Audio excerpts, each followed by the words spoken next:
Welcome back to another explainer. Today, we're unpacking a really fascinating piece of source material. It's called The Chapter of Preaching Tao, Article 34 by Feng. What's so wild about this text is that it takes the highly mystical, abstract idea of enlightenment and just forcefully grounds it in a super pragmatic, almost utilitarian framework.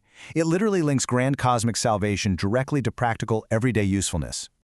Here's our roadmap for today. We're going to start with substance and function, look at the value of usefulness, climb the spiritual hierarchy, unpack a pretty fierce critique of the self-enlightened, and finally, look at the Lifechanyuan era. Let's jump right in. All right, to truly understand this worldview, we have to start right at the foundation. Section 1, Substance and Function, the core rule of the text. So, the text gives us this heavy quote right up front. Without function, the substance cannot be attained. According to the author, who says this was revealed by the young saint of Lifechanyuan, this is basically a profound universal mystery. And honestly, this single sentence is the anchor for everything else we're going to talk about today. It completely dictates how the author believes we must interact with the universe to achieve anything spiritually significant. Okay, let's break those words down. Substance is the underlying entity, right? The thing itself, or even the grand concept of the Tao.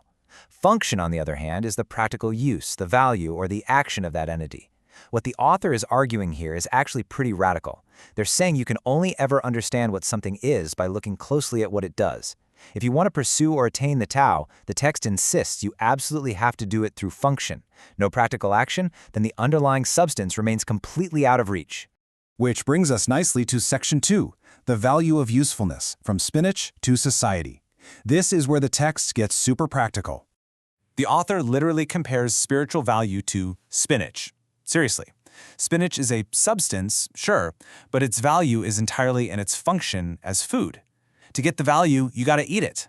The sun's value is giving light. Wheat gives nutrition.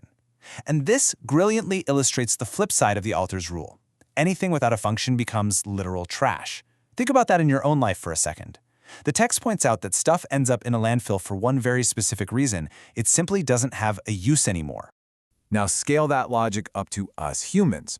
The text applies the exact same rule. The value of presidents or premiers is demonstrated entirely through their practical function of governance. But then it goes a step further and makes a massive theological claim. It states that revered figures like Jesus or the Buddha are only considered enlightened because their function to humanity was so incredibly vast and significant. If they hadn't provided that immense practical value, the text argues, they'd just be worthless and definitely not enlightened. So, naturally, this raises a huge question for anyone trying to apply this doctrine. If function is everything, how do we expand our function? How do we make ourselves useful enough to actually attain the Tao? Let's see how this scales up from everyday objects to actual human salvation. Let's explore that in Section 3, The Spiritual Hierarchy, Expanding Your Reach. In this framework, the scale of who you help directly dictates your spiritual level. It's a very clear hierarchy. Step 1, if you're constrained by traditional life and you only serve your immediate family, your function is super limited. Therefore, you are unrelated to celestial beings or heaven. Step 2, maybe you serve a political party, a religion, or even a whole nation. It's broader, for sure, but it is still restricted. You haven't maximized your utility. Step 3 is the jackpot, serving all humanity.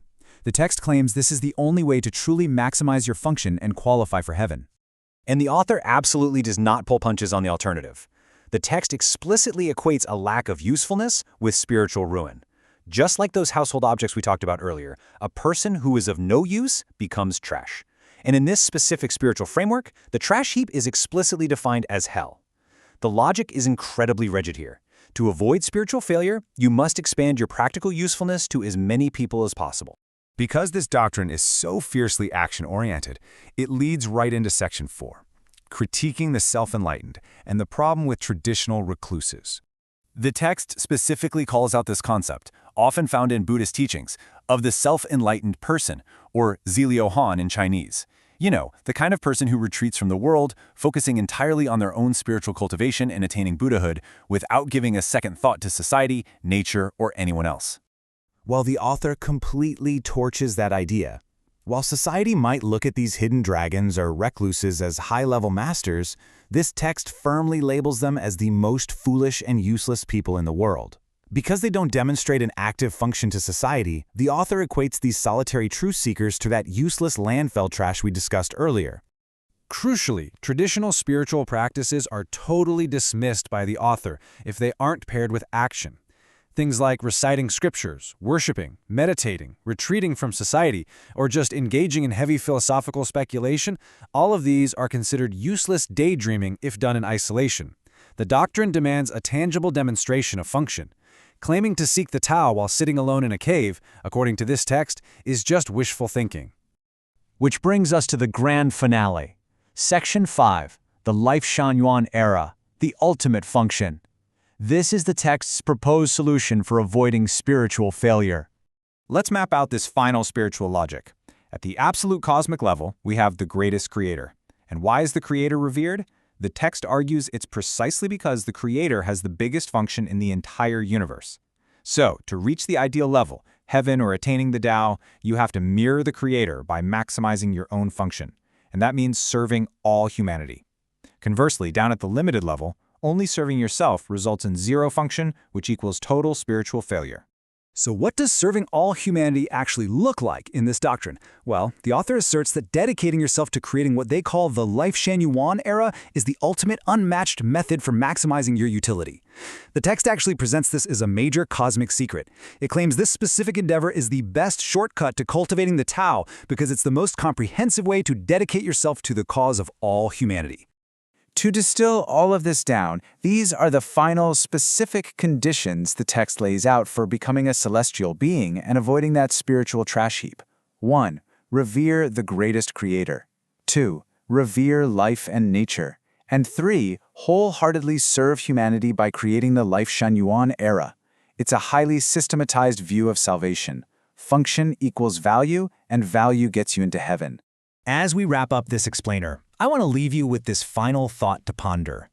This text draws an absolute, unbreakable line between practical utility and your ultimate spiritual worth. It's essentially suggesting that without an active, measurable function to the rest of the world, your internal spiritual life means absolutely nothing. So how does that challenge your own views? Is our meaning found solely in what we provide to others, or is there an inherent value in simply existing? It is definitely a fascinating perspective to chew on. Thanks for exploring this with me, and keep questioning.